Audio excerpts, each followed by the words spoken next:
اگر تم دنیا میں عزت چاہتے ہو، آؤ ایک محبت بڑا نسخہ بتا دو۔ حضور کا اولیاء بیان کیا، نیک لوگوں نے جو لکھ دیا وہ صحیح لکھ دیا۔ جس نے بھی عزت پائی حضور کے نام کو سب کی عزت پائی۔ جس نے حضور کا اولیاء مبارک بیان کیا، لوگ اسے اپنے پلکوں پہ جگہ دیتے ہیں، اپنے دلوں میں جگہ دیتے ہیں۔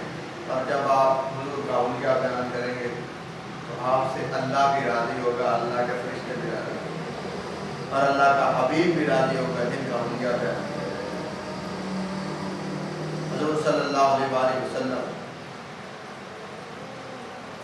مجھے آپ کا سایہ مبارک ہے، کیونکہ سایہ ظلمت ہوتا ہے اور نبی نور ہوتا ہے۔ نبی کو اللہ تعالیٰ نے عطائی نور سے بنایا۔ حضور نبی پاک صلی اللہ علیہ وآلہ وسلم کے دندان مبارک کی اتنی چمک تھی، روایت ہے کہ حضرت عائشہ صدیقہ رضی اللہ تعالیٰ عنہا ایک دفعہ سوئی گم ہو گئی تو حضور نبی پاک صلی اللہ علیہ وآلہ وسلم تھوڑا سا مسکرائے، اس تبسم کی وجہ سے اتنی کمرے میں روشنی ہوئی کہ وہ سوئی۔ اب سوئی چھوٹی سی چیز ہے، تو وہ سرکار کے مسکرانے سے دندان مبارک کی چمک سے، اور آپ کی آنکھیں کیا کمال کیا، سبحان اللہ۔ ما زاغ البصر وما طغى، سبحان اللہ۔ حضور کی آنکھیں بڑی پیاری، حضور کا جسم کا ایک ایک حصہ اللہ نے معجزہ بنا دیا۔ حضور نبی پاک صلی اللہ علیہ وآلہ وسلم کو صحابہ جب بھی دیکھتے تو صحابہ کہتے ہیں ہماری آج عید ہوگی، اور ہر وقت دل میں یہی خواہش ہوتی تھی کہ سرکار سامنے بیٹھے رہے، ہم دیکھتے رہے۔ یہ صحابہ کا عقیدہ تھا۔ آج طرح طرح کے لوگ باتیں کرتے ہیں، کرنے دو، جنہ ویکھ نہیں وہ کرن گلا، جنہ ویکھ لیا وہ تو بولتے ہی نہیں، جو مارم راز حقیقت دے اور راز حقیقت دے کھول دے۔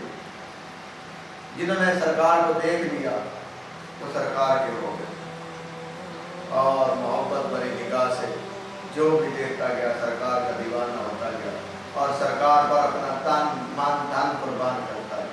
تو سرکار نے بھی کیا عطا فرمایا، کسی کو کعبے کی چھت پہ چڑھا دیا، اور کسی کو دنیا میں کہہ دیا اللہ نے تجھے جنت عطا فرمایا۔ جنت کی بشارت نے میرے پاک صلی اللہ علیہ وآلہ وسلم، میرے آقا پاک صلی اللہ علیہ وآلہ وسلم عطا فرمائی۔ یہ اللہ تعالیٰ نے ان کو مختار کل بنایا۔